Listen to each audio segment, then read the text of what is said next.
श्रीमद्कुंज विहारणे नमः। श्री स्वामी हरिदास विजयतीर्थराम। भगवान अशरण शरण हैं, जो सब कुछ होते हुए भी अपने मन से सबकी शरण छोड़ देता है, वही भगवान की शरण पाने का अधिकारी होता है।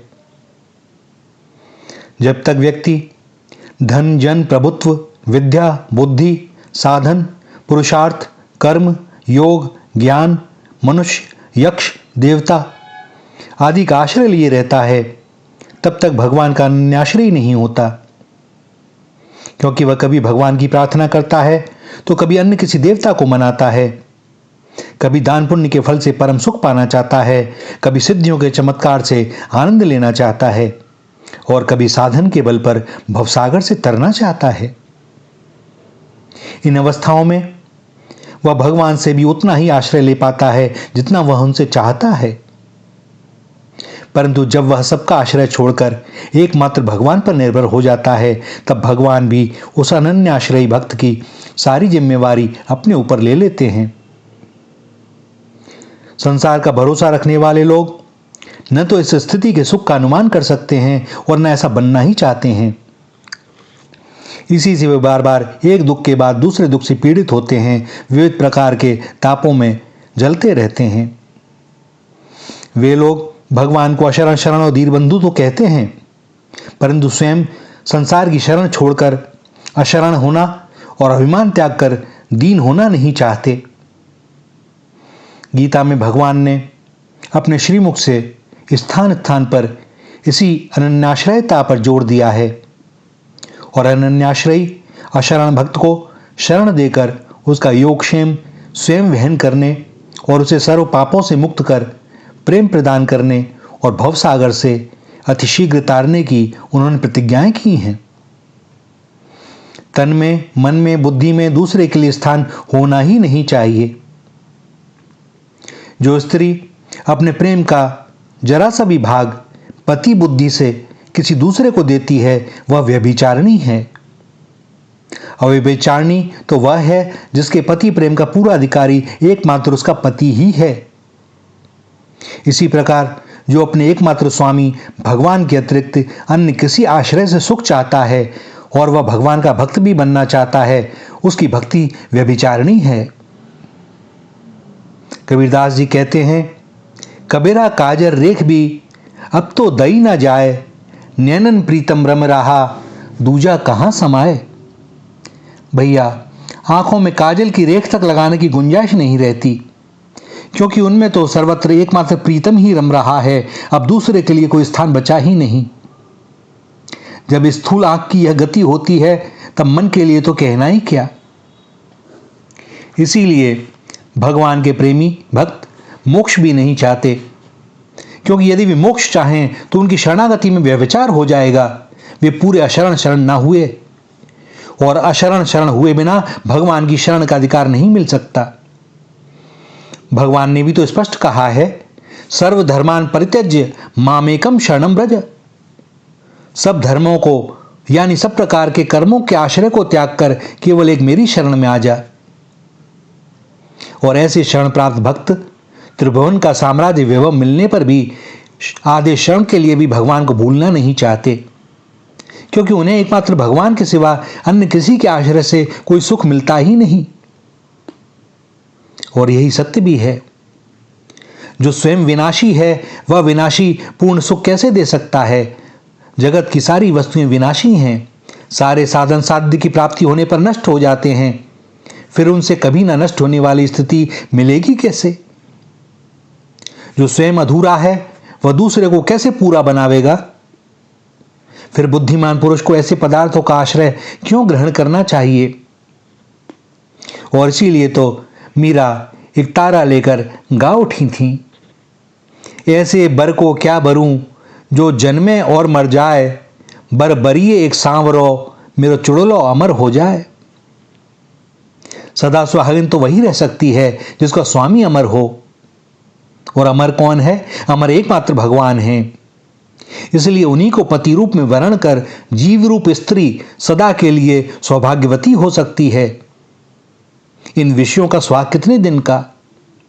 आज है कल नहीं। पलक मारते मारते ये विषय नष्ट हो जाते हैं। उन पर आस्था रखने वाला व्यक्ति कभी सुखी नहीं हो सकता।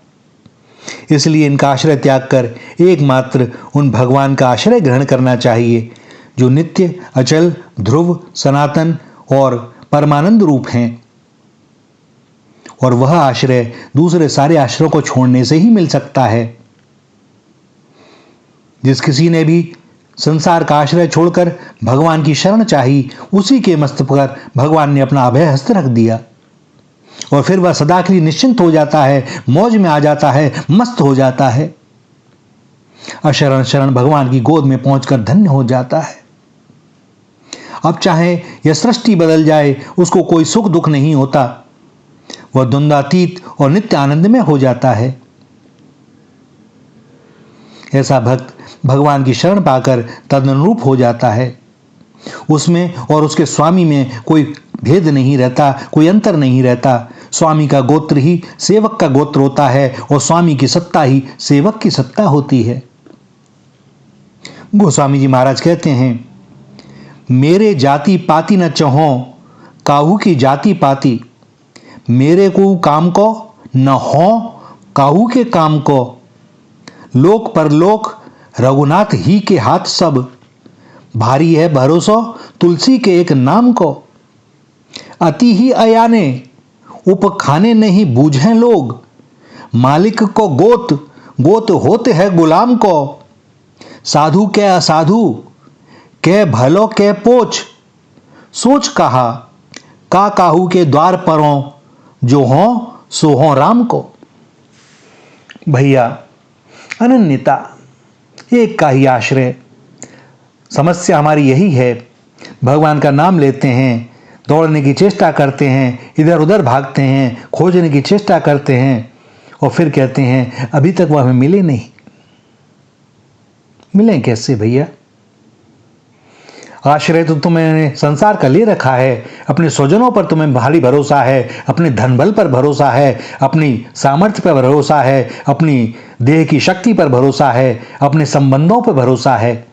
किंतु जो भी भरोसा है सब लौकिक और सब विनाशी का। विनाशी का भरोसा कर रहे हो और अविनाशी को पाना कैसे संभव है? भैया जब तक हमने किसी का भी आधार ले रखा है कहीं भी, तब तक बहुत असुविधा है, वही बाधा है। लेकिन करें क्या? इस जगत ने हमें बना ही ऐसा दिया है कि हम विश्वास कर ही नहीं पाते। हमें लगता है पहले कोई सहारा मिल जाए, उसके बाद इसको छोड़ेंगे। लेकिन यह स्थिति वहां काम नहीं करती भैया। वहां तो जिसने हाथ खड़े कर दिए वह उन्हें पा जाता है।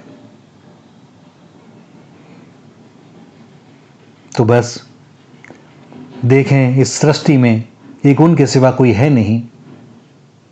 हम बातें बहुत करते हैं, बहुत जानते हैं, ज्ञान की कोई कमी नहीं है, दिन भर लोगों को उपदेश देते रहते हैं, पर भैया वो हमारे आचरण में जब नहीं उतरा, हमारे चित्त में नहीं उतरा, तो वह आनंद कैसे मिले, सुख कैसे मिले? यह दास आप सबसे हाथ जोड़कर यही कहता है, विश्वास करें। जिस प्रकार हमने बचपन में अपने माँ बाप पर विश्वास किया, छोटे थे, स्कूल से होकर के आए तो कभी यह ना सोचा कि आज हमें रोटी मिलेगी कि नहीं मिलेगी, मां देगी कि नहीं देगी। ये मां की चिंता है कि बेटे के आने से पहले वह सारी व्यवस्था करके रखती है। पर समस्या हमारी यही कि हम पढ़ाई करते करते इतने बड़े हो जाते हैं, इतने ज्ञानी हो जाते हैं, इतने बुद्धिजीवी हो जाते हैं कि अब सरल होना बड़ा कठिन हो गया। भैया लौटना तो पड़ेगा यदि भगवत प्राप्ति करनी है तो। एक उनका आश्रय और फिर आप देखें क्या होता है। कर्म सबने सारे करते रहें, कर्तव्य कर्म करने हैं, इसका अर्थ यह भी ना लें कि सबको छोड़ देना है। लेकिन जो भी करें भगवत प्रेरणा से करें, अपने स्वार्थ के लिए ना करें, राग द्वेष के वशीभूत होकर ना करें। वे मंगल भवन अमंगलहारी हैं, उनके द्वारा जब वो भी होगा हमारा मंगल ही होगा। प्रतिकूल परिस्थितियों में यदि हमें अमंगल दिखता है, हमें दिखता है वह आदमी हमें धोखा दे रहा है, कोई हमारा अपमान कर रहा है, कोई तुम्हारा क्या अपमान करेगा? और तुम्हारा मान है क्या? क्या कमाया भैया? एक नाटक है, खेल है, चलने दो जैसा वे चाहें। बस एक ही बात याद रखें, उनके द्वारा जो भी होगा हमारे मंगल के लिए होगा, हमारे कल्याण के लिए होगा। एक उन्हीं का आसरा, एक भरोसा, एक बल, एक आस विश्वास, एक राम घनश्याम हित चातक तुलसीदास। श्री राधा श्री राधा श्री राधा।